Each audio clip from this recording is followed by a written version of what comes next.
Hello, adventurers of all shapes and sizes! My name is Chance, and thank you so much for tuning in to the first episode of our Find Steed Options series over here at my Spellbook. We've already covered the rules surrounding mounted combat, and we've already covered the Find Steed spell, so I'm just going to quickly get all these videos out so you can have access to them and so we can talk about them a little bit.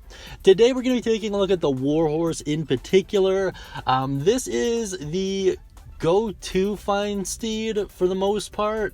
I haven't seen a lot of people pick anything to the contrary. This is kind of like the owl from the Find Familiar spell. There's not a lot of reasons not to go with this one, but we'll talk about that in a little bit here. Before we do, let's check out its stats.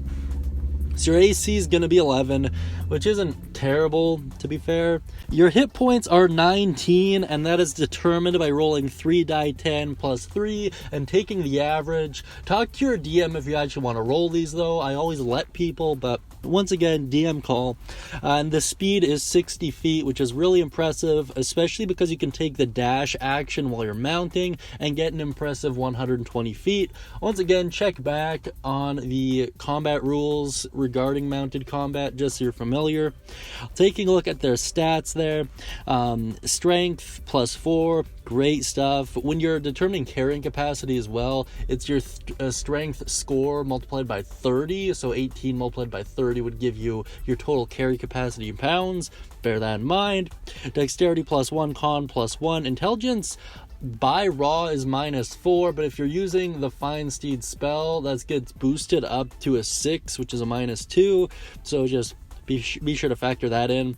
Wisdom is +1 and charisma is -2. Now, taking a look at the senses, you only have a passive perception of 11, which isn't great per se. I mean, it's not terrible either, I guess, so take it with a grain of salt. It does have an ability. This will only be usable while you're not riding it, so you'll have to basically give it independence, if that makes sense, and it can do this, so just bear that in mind. It's called Trampling Charge. So essentially, after you move 20 feet in a straight line, then hit it with your Hooves attack, the target must succeed on a DC 14 strength save or be knocked prone, and if it does get knocked prone, you can use a bonus action to attack it again with your hooves. In terms of the hooves attack, it's +6 to hit, which is really great. Reach of 5 feet, which is just a standard melee attack. And then on a hit that deals 11 damage, and that's determined by 2 die 6 plus 4, and it is bludgeoning damage. Once again, you can't technically attack with this steed, but it makes sense that you could prompt it to through that telepathic bond you get through the Find Steed spell, so that's why I'm addressing it in this video.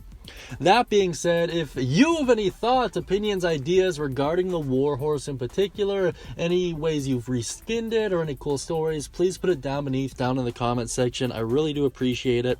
And if you like that great hand-drawn gnome Grumble Sparkle Dude, please check out the guild hall to figure out exactly how to get your own hand-drawn D&D picture. Thank you so much, everyone, for tuning in. I really do appreciate it, and I will see you soon. Until then, happy adventuring.